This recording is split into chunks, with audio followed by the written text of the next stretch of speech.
नागभीड जवळील नवखळा गावालगत टेकडीच्या पायथ्याशी परमपूज्य श्री दादूराम बापू यांचे आश्रम आहे।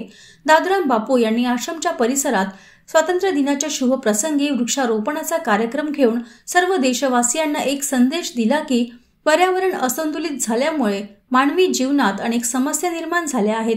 याकरिता पर्यावरणाला शुद्ध आणि पवित्र बनवण्यासाठी स्वातंत्र्य दिनाच्या शुभ पर्वावरती कमीत कमी एक झाड लावणे प्रत्येक मनुष्याचे कर्तव्य आहे।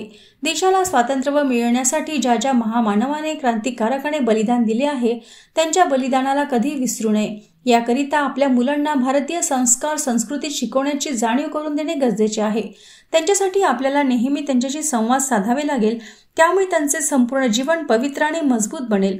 संस्कार हेच मानवी जीवनाचा पाया आहे।